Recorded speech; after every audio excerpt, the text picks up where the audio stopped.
Now we are going to study the model of the larynx. Larynx में हम सबसे पहले कार्टिलेजेस देखते हैं। कार्टिलेजेस इसमें 9 होती हैं। कौन कौन सी? तीन अनपेयर्ड होती हैं और 3 पेयर्ड होती हैं। सबसे पहले 3 अनपेयर्ड कौन कौन सी? ये एपिग्लोटिक कार्टिलेज, थायराइड कार्टिलेज और ये cricoid cartilage. These 3 are the unpaired cartilages. जो पेयर्ड होती हैं उसमें हमारे पास आ जाते हैं ये एरिटोनॉइड कार्टिलेज, फिर उसके बाद ये कॉर्निक्यूलेट कार्टिलेज और ये क्यूनिफॉर्म कार्टिलेज। दोनों साइडों पे दो दो होती हैं, तो 2 4 6, 6 और 3 9 हो गई। अब उसके बाद आ जाते हैं ये ऊपर आ गई है हायोइड मेम्ब्रेन हमारे पास आ गई है, ये हायोइड बोन आ गई है, ये थायराइड कार्टिलेज। इन दोनों के दरमियान में थायरोहायोइड मेम्ब्रेन आ गई। अब थायरोहायोइड मेम्ब्रेन सेंटर में हमारे पास थिक होती तो बना देती मीडियन थायरोइड लिगामेंट, और लेटरल पे थिक होती तो बना देती लेटरल थायरोहायोइड लिगामेंट। अब थायराइड कार्टिलेज और नीचे क्रिकॉइड कार्टिलेज के दरमियान में है क्रिकोथायरॉइड मेम्ब्रेन, और ये जहाँ थिक होती है उधर बना देती है क्रिकोथायरॉइड लिगामेंट। और नीचे है क्रिकॉइड कार्टिलेज और फर्स्ट ट्रेकियल रिंग, इनके दरमियान में होते हैं क्रिकोट्रेकियल मेम्ब्रेन आ गई, या क्रिकोट्रेकियल लिगामेंट भी होते जहाँ थिक होती है।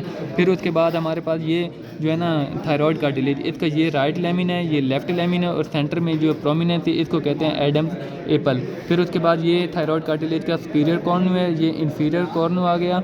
और उसके बाद हमारे पास आ गया ये जो मसल आ गया ये वाला, तो ये हमारे पास थायराइड कार्टिलेज और हायोइड बोन के दरमियान है, तो थायरोहायोइड मसल आ गया, ठीक है। फिर उसके बाद आ गया ये भी थायरोहायोइड मसल आ गया साइड पे।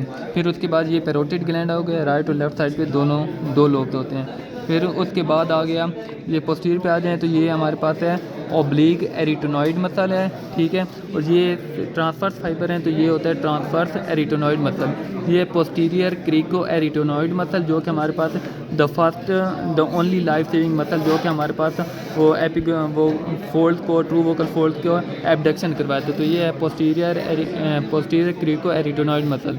और उधर लेटरल पे हमारे पास होता है ये लेटरल पे आ गया लेटरल क्रिको एरिटोनॉइड मसल, और नीचे इसके आ गया लेटरल क्रिको थायरॉइड मसल। उसके बाद इसको ये हमारे पास है लेरेंजियल इनलेट आ गया। लेरेंजियल इनलेट की बाउंड्रीज में हमारे पास होता है इंटीरियर पे जो होता है एपिग्लोटिस होता है, लेटरल पे होता है एरी एपिग्लोटिक फोल्ड होते हैं, और पोस्टीरियर पे हमारे पास ये कार्टिलेजिड एरिटिनॉइड और कॉर्निक्यूलेट कार्टिलेजिड होती हैं। फिर उसके बाद आ गया ये लेरेंजियल इनलेट, और इसके साइड पे जो होते हैं दोनों साइड पे पिरिफॉर्मिस फोसा होता है, ये वाला पिरिफॉर्मस फोसा की बाउंड्री में आज देखें तो ये मीडियल पे होता है एरी एपिग्लोटिक फोल्ड होता है, और साइड पे लेटरल बाउंड्री जो बनाते हैं वो थायरॉइड कार्टिलेज और थायरोहायोइड मेम्ब्रेन बनाती है। उसके बाद अगर इसको ओपन करें, अब इसको ओपन करें तो इसके हमारे पास ये होते हैं फोल्ड होते हैं। ये हमारे पास जो वाइट है ये होता है ट्रू वोकल फोल्ड, जो कि हमारे पास एवेस्कुलर होते हैं, मोबाइल होते हैं, और ये हमारे पास वॉइस प्रोडक्शन में भी इन्वॉल्व होते हैं, ठीक है। और ये ट्रू वोकल फोल्ड हमारे पास वोकल लिगामेंट के ऊपर म्यूकस मेम्ब्रेन की कोटिंग से बनती है। और ये हमारे पास है वेस्टिबुलर फॉल्स वोकल फोल्ड होते फॉल्स वोकल कार्ड होते हैं, जो कि वोकल वेस्टिबुलर लिगामेंट के ऊपर म्यूकस मेम्ब्रेन की कवरिंग से बनते हैं, और ये वेस्कुलर होते हैं और पिंक इन कलर होते हैं, और इनके दरमियान में होते हैं रीमा ग्लोटाइटिस, ये वाली ओपनिंग रीमा ग्लोटाइटिस। अब आ जाती है लैरिंक्स। लैरिंक्स के हमारे पास जो है ना कैविटी को हम 3 हिस्सों में डिवाइड करते हैं। ये ऊपर वाले को कहते हैं अपर पोर्शन, ये होता है मिडल पोर्शन, और ये हमारे पास होता है lower portion of the larynx, जो कि हमारे पास ये क्रिकॉइड कार्टिलेज के लोअर बॉर्डर तक जाता है, और उसके नीचे हमारे पास स्टार्ट हो जाता है ट्रेकिया।